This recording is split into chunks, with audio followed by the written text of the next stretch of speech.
The Republicans in the House are considering a bill.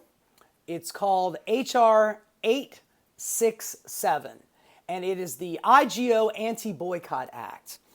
The Republicans and a lot of the Democrats in Congress are against BDS. That is boycott, divest, and sanction, and that is sanctioning, in this case, Israel for their war crimes, for their occupation in the West Bank, for all of the just genocide that they're doing in Gaza.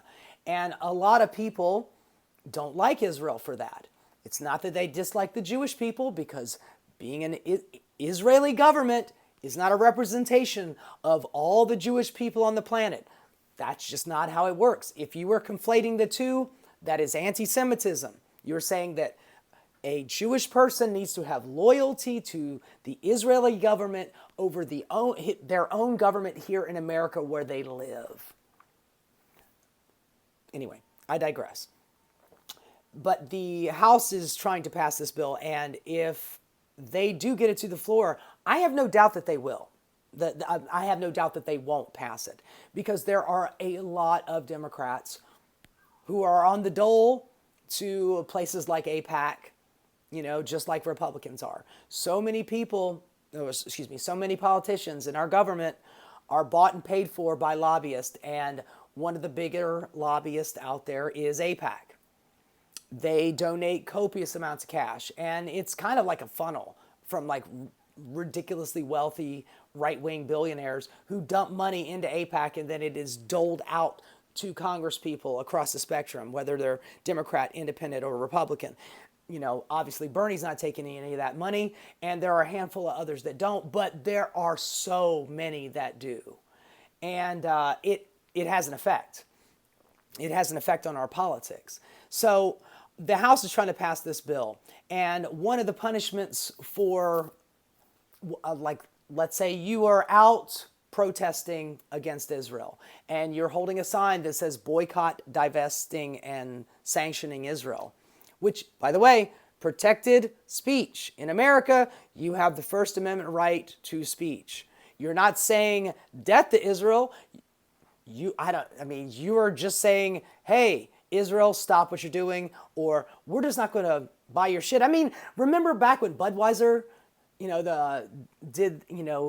an Instagram ad, one Instagram ad for that transgender girl, and they sent her a can with her picture on it, and how the Republicans lost their mind, and they boycotted Bud Light for like 6 months, and Kid Rock is out there. He's like fucking 60 years old, and they still call him Kid. Whatever. But the dude is out there with, his automatic little pistol going, shooting up beer cans.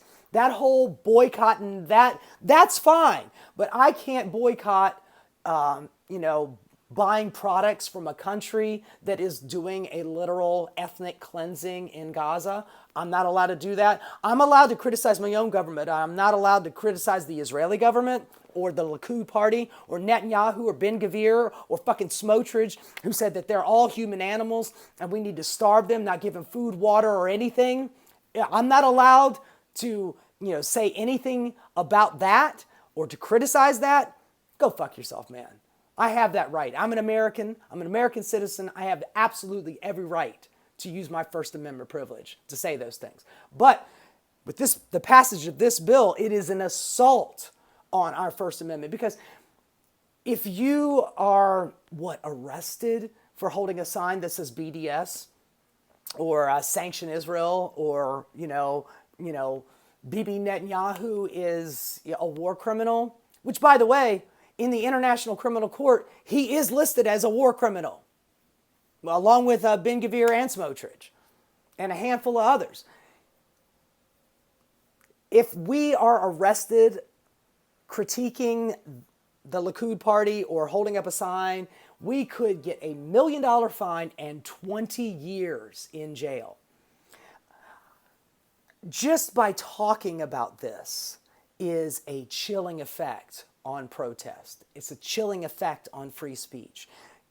You are going to be less likely to hit the streets and protest something if there is a chance that you could get arrested and thrown in jail for 20 years for criticizing a foreign country's actions,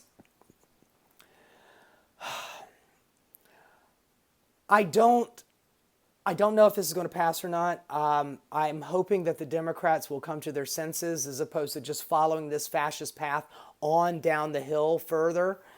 But I guess we'll have to see. But this is not good. This is not good. And it is absolutely a threat against our First Amendment rights. Hey guys, thanks so much for watching. If you enjoyed what you saw, please like and subscribe. Keep rocking.